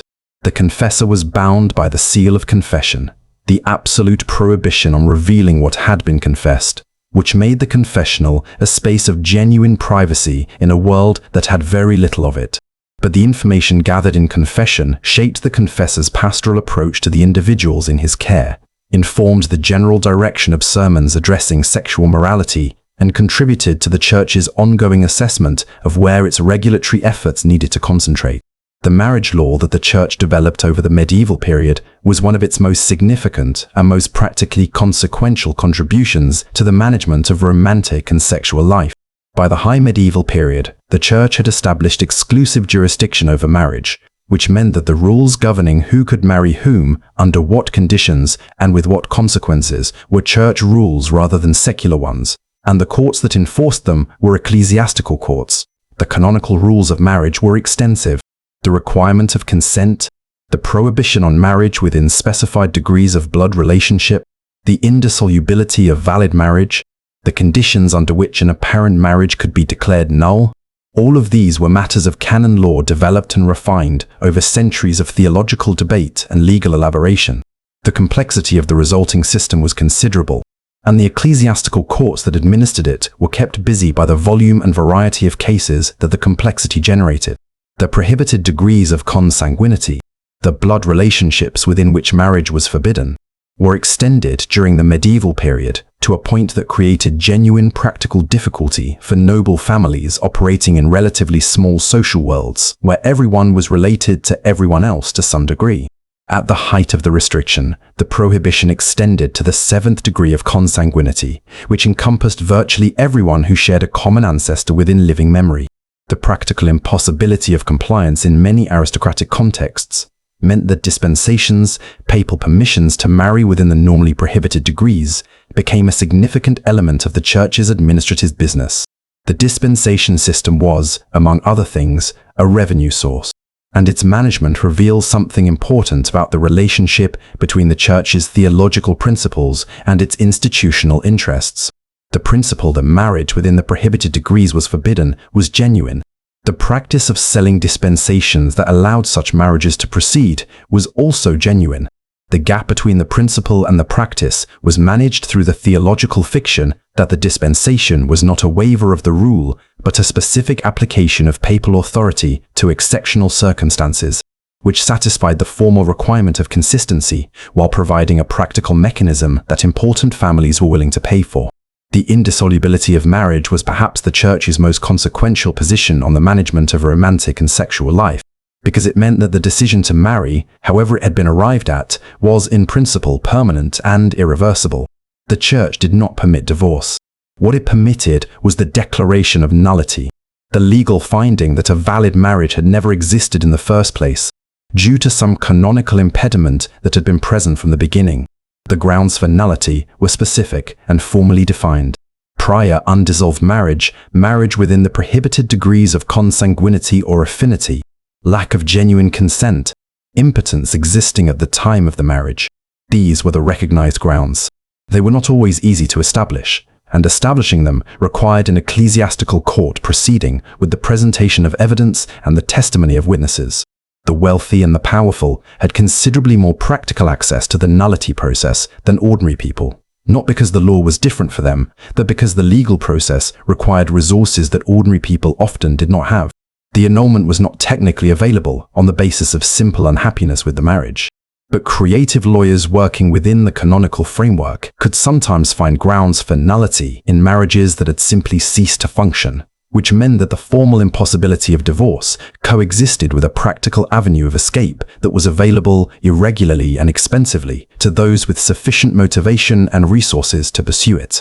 The Church's regulation of sexuality extended beyond marriage to encompass the timing and manner of sex within marriage, which is a dimension of its involvement in private life that tends to surprise modern people. The theological position that sex within marriage was only unambiguously licit when oriented toward procreation produced a set of prohibitions on contraception, on sexual activity during certain liturgical periods, and on various sexual practices that the Church classified as contrary to nature, that extended the confessional's reach into the bedroom in ways that were theoretically comprehensive and practically impossible to fully enforce. The penitential manuals specified penances for sex during Lent, during Advent, on Sundays, on feast days, during a wife's menstruation, during pregnancy, during lactation. The combined effect of these prohibitions, if they had been fully observed, would have restricted marital sexuality to a relatively small portion of the year. The evidence from the same ecclesiastical court records that document the pursuit of fornication suggests that these restrictions on marital sexuality were followed with approximately the same enthusiasm as the prohibition on premarital sex, which is to say, they were known, occasionally observed, and frequently violated. The priest in the confessional was therefore not simply receiving accounts of occasional lapses from a standard that was otherwise reliably maintained. He was managing a system in which the gap between the official standard and the actual practice of his parishioners was wide, well established, and unlikely to close, regardless of how many penances he prescribed. The pastoral literature of the period wrestles with this gap with an honesty that is occasionally quite striking.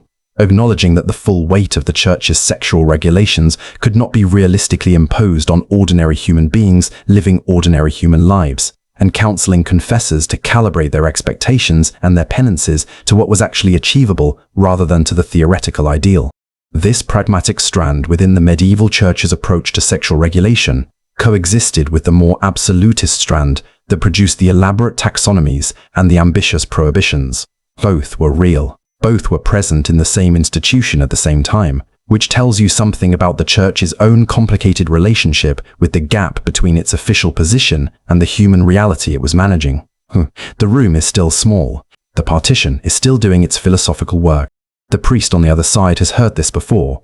The specific combination of genuine remorse and practical unlikelihood of future compliance that characterizes the confession of someone who is in love and not in a position to stop being in love simply because the church has opinions about it.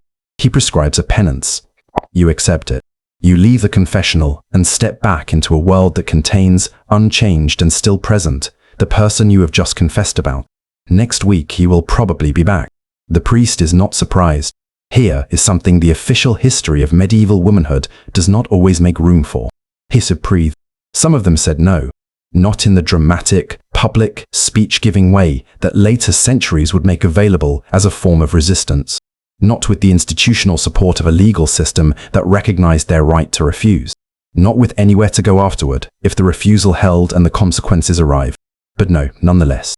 Quietly, stubbornly, creatively, and at considerable personal cost, a real number of medieval women found ways to exercise something that looked, from certain angles, like choice. This is not a story about medieval feminism in any anachronistic sense. The women who resisted the arrangements made for them were not operating within a framework that gave their resistance a name, a theory, or a movement. They were operating within a framework that was specifically designed to make resistance difficult, expensive, and largely invisible. And they were doing it anyway, which is a form of courage that deserves to be named even when the framework surrounding it does not. The most institutionally recognized form of female refusal in medieval Europe was the religious life. The convent was the one socially acceptable alternative to marriage that medieval society offered women of the appropriate social class. And it was an alternative that carried real costs and real constraints of its own. But within those constraints, the religious life provided something that marriage in the medieval period often did not: a degree of autonomy over one's own daily existence, access to education, community with other women, and freedom from the specific obligations of wifehood and motherhood that dominated the lives of women outside the cloister. The motivations of medieval women who entered religious life were as varied as medieval women themselves. Some had genuine religious vocations, experiencing the call to contemplative life as a real spiritual imperative that made the choice not a sacrifice, but a fulfillment. Some were placed in convents by families that could not afford their dowries or that had more daughters than marriage prospects for them, making the religious life a pragmatic solution to a logistical problem rather than a spiritual choice at all. Some actively chose the convent as the least constrained of the available options, preferring the specific limitations of religious life to the specific limitations of the marriage that was being arranged for them. Hildegard of Bingen is the most famous example of what the medieval religious life could make possible for a woman of exceptional ability. And her example is worth examining because it illustrates the specific forms of agency that the cloister could provide.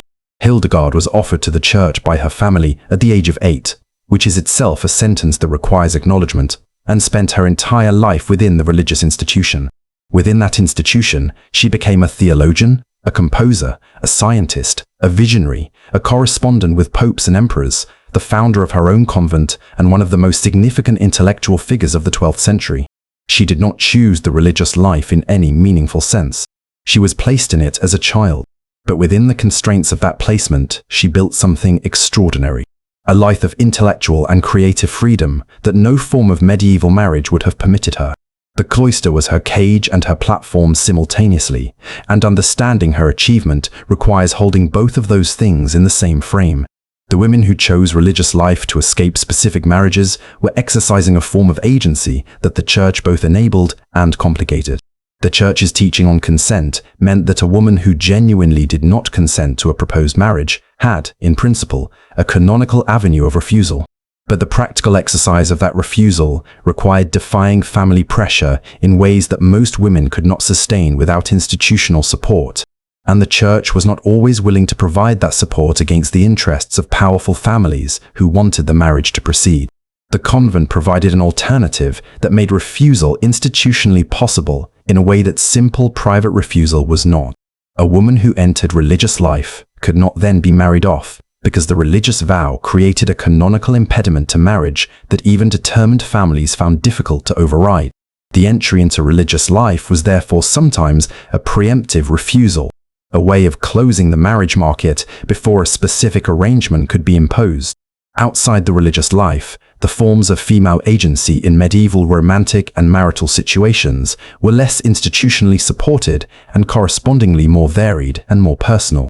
The letters of medieval women that have survived, and they are fewer than anyone studying the subject would wish, occasionally reveal voices that are making active choices within the constraints available to them with a clarity that the official framework surrounding them did not encourage. The letters of Heloise to Abelard are the most famous example, and they are worth dwelling on because they are one of the most remarkable documents in medieval history, and because what they reveal about female agency and female desire in the 12th century is considerably more complicated than the romantic myth that has grown up around the story. Heloise was the niece of a Paris canon named Fulbert, a woman of exceptional intelligence and education in a period when female education was unusual enough to be remarkable. Abelard was the most celebrated philosopher and teacher in Paris, a man whose intellectual reputation was matched by his self-regard. Their relationship, which began as a tutorial arrangement and became a love affair, produced a child, a clandestine marriage that Heloise actively opposed, and a catastrophe, the castration of Abelard by Fulbert's hired men, that ended the relationship in its physical form and began its literary one. What is remarkable about Heloise's letters, if they are genuine documents of her actual thought rather than literary constructions, is the voice they contain. She was not the passive object of Abelard's desire. She was an active participant in the relationship who had her own analysis of its nature and her own position on what it should have been. She opposed the marriage not because she did not love Abelard, but because she argued that the institutionalization of their relationship through marriage would compromise the purity of what they had. She wanted to be his lover, not his wife, not because she thought less of the relationship, but because she thought more of it. And she articulated this position with philosophical sophistication and emotional directness that Abelard's own account of the same events does not match. Whether Heloise's letters are authentic expressions of her own thinking or later literary constructions attributed to her is a debate that scholars have not resolved. But the debate itself is revealing. We want them to be authentic because they are extraordinary.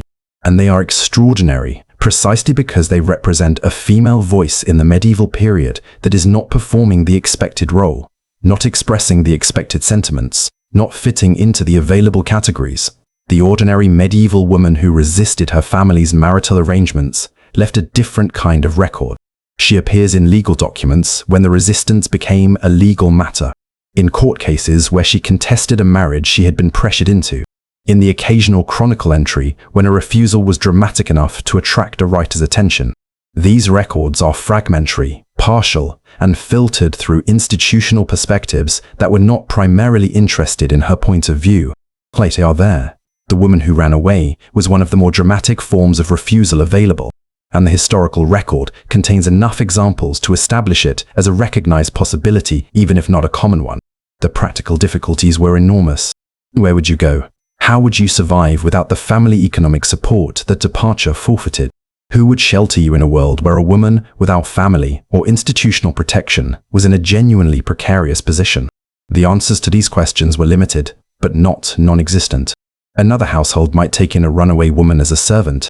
A sympathetic religious house might provide shelter. A clandestine marriage to the person you actually wanted to marry, contracted in secret before the family's preferred arrangement could be finalized, was a specific form of refusal that the canonical validity of consent-based marriage made theoretically possible and practically risky. The clandestine marriage was one of the more interesting features of the medieval marital landscape, because it was simultaneously a loophole and a scandal. If marriage was constituted by the free exchange of consent, and if that exchange was valid without a church ceremony or parental approval, then two people who exchanged consent privately had, in canon law, a valid marriage. The church spent considerable effort trying to close this loophole, requiring church ceremonies and the publication of bans precisely to make clandestine marriages impossible. But the theological logic of consent-based marriage kept the loophole open, because if consent was the essence of marriage, then consent given privately was still consent. Young people used this loophole. Noble families found it infuriating. The ecclesiastical courts handled an ongoing stream of cases involving clandestine marriages, disputed betrothals, and the complex legal questions that arose when private consent collided with family planning. The cases reveal, in their specific details, the actual attempts of specific people to exercise choice within a system that was not designed to honor it. The widow occupied a particular position in the landscape of medieval female agency that is worth acknowledging. The widow in medieval Europe was, paradoxically, one of the most legally autonomous women available in the medieval social framework, precisely because she had passed through the institution of marriage and emerged on the other side of it. Widowhood restored a degree of legal personhood that marriage had suspended, giving the widow the ability to hold property, make contracts, and in some contexts make decisions about her own future that the unmarried daughter and the wife did not have.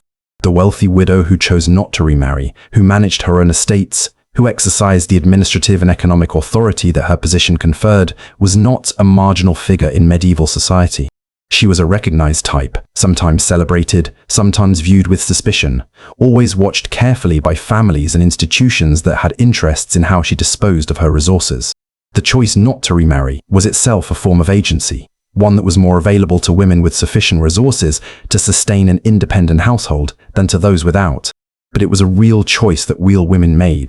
And the historical record contains enough examples of medieval widows who managed their own affairs with evident competence and evident satisfaction to suggest that the autonomy of widowhood was not simply a legal fiction, but an experienced reality. The medieval women who exercised choice did so in the spaces that the system, despite itself, left open. In the canonical principle of consent that made a clandestine marriage valid. In the religious life that made refusal institutionally sustainable. In the widowhood that restored legal personhood, in the private negotiation within marriage that the official picture of wifely submission does not capture, in the letters and the poems and the court testimonies that preserved voices, the system was not designed to amplify. They were not free in any modern sense, but they were not simply passive either. They were people, navigating a world that had decided in advance what they were and what they were for, and finding within that world the specific narrow ways in which the decision was not quite final. That is not a revolution.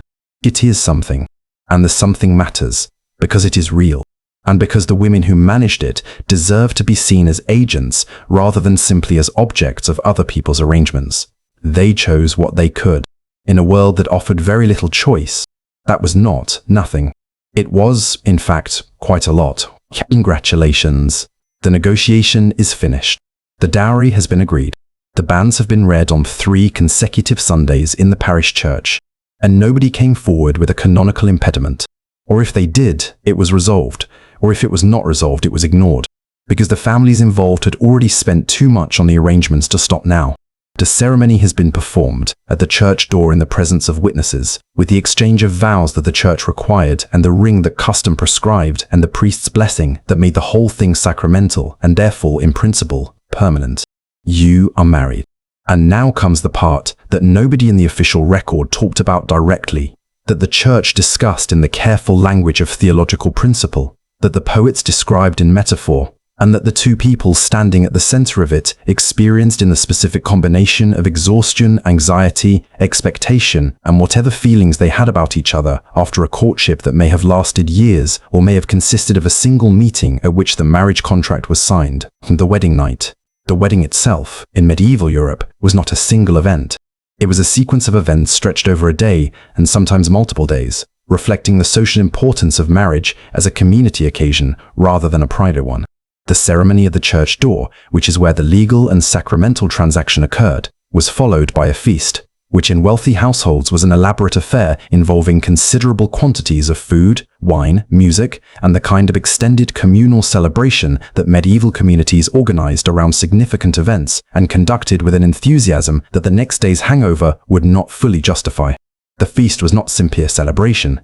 It was a public performance of the marriage's social legitimacy, attended by the families, the neighbors, the Lord's household in manorial communities, and the various witnesses whose presence confirmed that the union had been publicly constituted.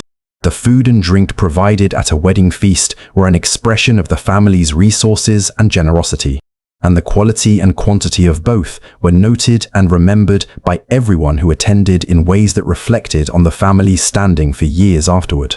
For the two people at the center of the celebration, the feast was an extended public performance conducted in the specific state of heightened visibility that major life transitions produce, surrounded by people who were watching, commenting, and in some cases already calculating the next steps.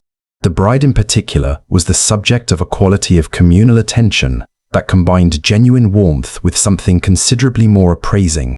The collective assessment of a woman who was transitioning from one social status to another, and whose appearance, demeanor, and apparent feelings about the transition were all being evaluated by an audience that felt entitled to evaluate them. The bedding ceremony was the final ritual of the medieval wedding, and it was the one that modern sensibilities find most immediately startling. When the feast was over and sufficient quantities of wine had been consumed by sufficient numbers of guests, the wedding party accompanied the couple to the bedchamber. This was not simply a matter of walking them to the door. The guests entered the chamber. They helped undress the couple. They placed them in the bed together. They offered advice, which ranged from the formally pious to the frankly ribald, depending on the social context and the level of inebriation, and they witnessed the couple's installation in the marital bed with a thoroughness that left no ambiguity about what was being witnessed. The priest was sometimes present for this ceremony, offering a blessing of the marriage bed that was the church's formal endorsement of what the bed was about to be used for. The blessing was a genuine religious ritual, not a formality, reflecting the church's understanding that the marital use of the bed was a sacramental matter and that the clergyman's presence sanctified rather than intruded on the occasion. After the guests had satisfied themselves that the couple was properly installed, they withdrew and the door was closed, and the two people inside were finally, for what may have been the first time in the entire process that had led to this moment, alone together. What happened next depended entirely on who they were, what their relationship had been before this night, and what they each brought to a situation that was simultaneously the most intimate and the most structured occasion of their lives. For couples in arranged marriages, particularly noble marriages contracted for political and economic reasons, this might genuinely be the first time they had been alone together. They might know each other from formal, supervised meetings, at which the terms of their relationship had been described by the arrangement rather than established through personal experience. They might have had no opportunity to develop any feeling for each other that was not mediated by the formality of the betrothal process. They might, in the most extreme cases, be meeting properly for the first time, the earlier negotiations having been conducted entirely between their families, without the parties themselves being significantly involved.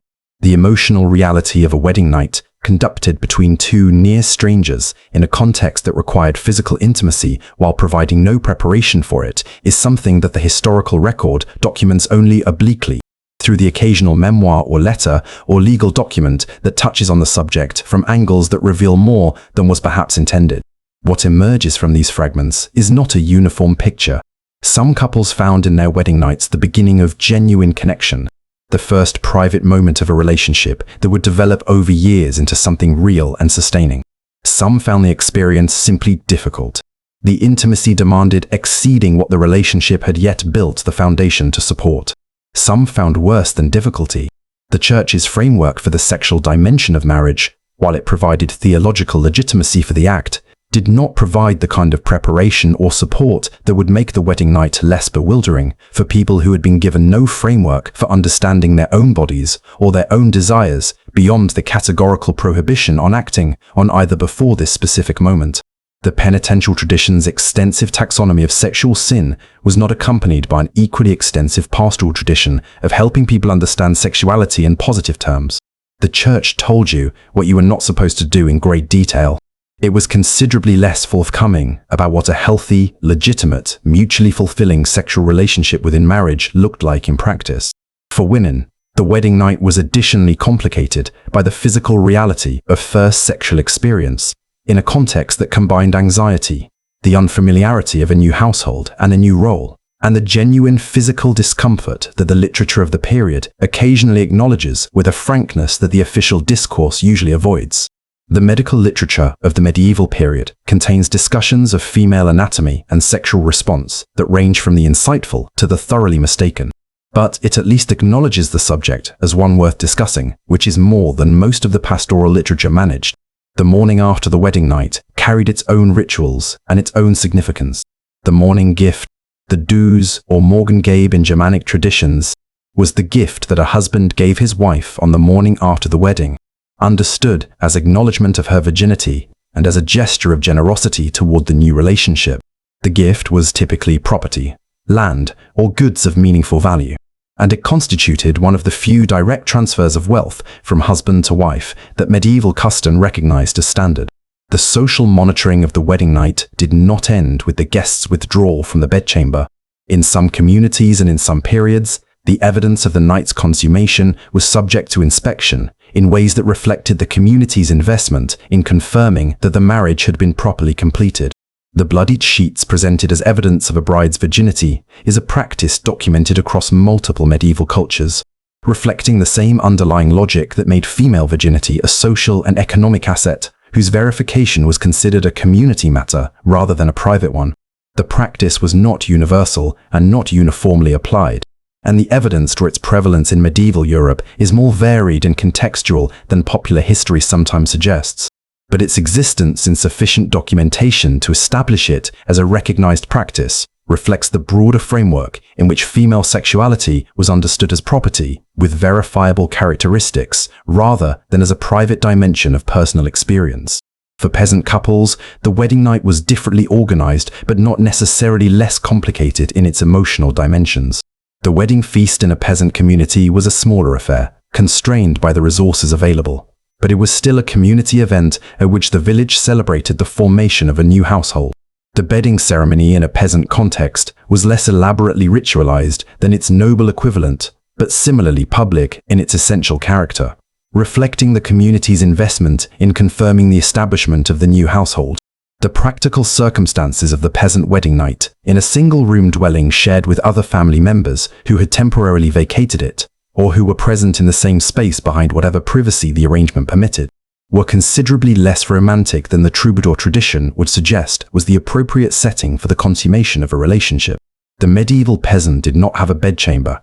They had a room, sometimes a bed, and the presence or proximity of everyone else in the household. What the wedding night was, stripped of its ritual framing and its social significance and its theological dimension, was two people alone together for possibly the first time, in a situation that required more intimacy than they had yet developed between them, in a world that had provided them with almost no tools for navigating that gap. Some of them managed it with grace. Some managed it with courage. Some managed it simply because managing it was what the situation required, and they were people who did what the situation required. And some of them, in the specific quiet of that first night, discovered something unexpected. Not the elevated spiritual experience of the theological framework, not the ennobling passion of the troubadour tradition, something more ordinary and more lasting. The beginning of knowing another person, the first tentative negotiation of a shared life, the specific human discovery that the person your family selected, or the person you managed to choose for yourself against considerable resistance, was a person you could live with, could talk to, could perhaps in time actually love. Not all of them made that discovery, but enough of them did that the institution survived, which is perhaps the most honest thing that can be said about medieval marriage. The guests have gone, and the door is closed. The priest's blessing is on the bed. The morning gift is not yet given. Whatever comes next is between them. Always was. Voilà. You are still here. It is late, or early, or whatever time it is, in whatever corner of the world you have arranged yourself in for tonight. And you have just spent several hours inside a world that is 800 years away, and, as it turns out, considerably closer than that. Because here is the thing that emerges from everything we have examined. From the market and the church and the harvest field and the troubadour's hall and the confessional and the bedding ceremony and all the spaces in between. The medieval period did not have a different version of human attraction. It had the same version, operating inside a different set of constraints. The lurch in the stomach was the same lurch. The specific attention to where someone was in a crowded room was the same attention. The calculation of whether a gesture would be well received was the same calculation. The lying awake thinking about someone who may or may not have been lying awake, thinking about you, was the same insomnia. What changed was everything around it. The institutional framework, the church with its confessionals and its penitentials and its elaborate theology of desire. The family structure, with its negotiations and its dowries and its strategic calculations about land and alliance. The social architecture, the village and the manor and the great hall and the market, each of them simultaneously enabling and supervising the encounters that produced attraction, and then managing those encounters toward outcomes that served interests larger than the two people involved. The legal framework, which gave married men authority over their wives' bodies and property, which required female consent to marriage while providing almost no practical mechanism for exercising refusal, which punished the sexual behavior of women more severely than that of men with a consistency that was structural rather than accidental. All of that changed. The feeling inside it did not. This is either comforting or unsettling, depending on what you do with it. The comforting reading is this. Human beings have been navigating the impossible complexity of loving each other across every barrier that history has been able to construct, and they have been doing it with the same basic equipment, the same nervous system, the same capacity for hope and jealousy and devotion and disappointment for as long as there have been human beings. The medieval peasant finding reasons to walk past the same market stall 3 times was doing something that connects directly to every version of the same gesture that every person who has ever been attracted to someone has performed. The troubadour composing verses about eyes he could not stop thinking about was participating in a tradition that extends in both directions from his 12th century moment. Back to the earliest love poetry in any language, and forward to whatever you last listened to that made you think of someone. The feeling is ancient. 'Tis universal. It is yours and it belongs to everyone who has ever been human, which is everyone. That continuity is genuinely moving if you let yourself feel it. The unsettling reading is equally available. If the feeling is so constant and so universal, if it has persisted unchanged through every system human societies have built around it, then what does that tell us about the systems? The medieval framework for managing desire was in many respects genuinely cruel, genuinely unjust, genuinely harmful to the people subject to it, and particularly to the women who bore the largest share of its costs. We have spent 11 sections documenting that cruelty, that injustice, that harm, and yet the feeling persisted inside it, found its expression through it, was in some cases genuinely fulfilled within it, which raises an uncomfortable question. If the medieval framework was cruel and the feeling survived it anyway, what does that tell us about our own framework? What are we doing to the feeling now, in our own time, with our own institutions and our own cultural apparatus for managing desire, that people 800 years from now will find as startling as we find the bedding ceremony and the merché and the penitential manuals? This is not a rhetorical question with a comfortable answer. It is the genuine question that emerges from spending serious time with the history of love, which is that every generation believes it has finally gotten the framework right, has finally built the social architecture that allows the feeling to express itself in its most authentic and least distorted form. And every generation is at least partially wrong about this in ways that are much easier to see from the outside than from the inside. The medieval church was absolutely certain that its framework for managing sexuality and marriage was correct, was divine in origin, was the expression of eternal truth rather than contingent historical arrangement. The medieval noble family was absolutely certain that the management of marriage as an economic and political instrument was the rational and responsible approach to a decision with enormous social consequences. The peasant community that deployed the charivari against marriages that violated its norms was absolutely certain that the community's investment in its members' choices was legitimate and necessary. All of them were partially right. All of them were partially wrong, and the specific ways in which they were wrong are visible to us, in ways that the ways we are wrong are not visible to us, because we are inside our own framework in exactly the way they were inside theirs. The romantic love model of marriage, the idea that the primary purpose of marriage is the institutionalization of romantic attachment, and that the individual's emotional experience is the primary criterion by which romantic choices should be made, is not a law of nature. It is a historical development, a relatively recent one in the long view of human history, that emerged over several centuries and achieved its current cultural dominance in the modern Western world in ways that are well documented and historically specific. It solved some of the problems of the medieval model with genuine effectiveness. It created new problems of its own that we are still in the early stages of understanding. The extraordinary divorce rates of modern Western societies are one data point. The epidemic of loneliness that researchers are documenting in populations that have more access to potential partners through more channels than any previous generation in history is another. The specific modern suffering of people who have found their romantic partner and lost them, who have moved through the courtship rituals of the dating culture and arrived at commitment and discovered that commitment solved different problems than the ones they were actually experiencing, is a form of romantic suffering that the medieval world, with its arranged marriages and its family negotiations, would have found difficult to recognize.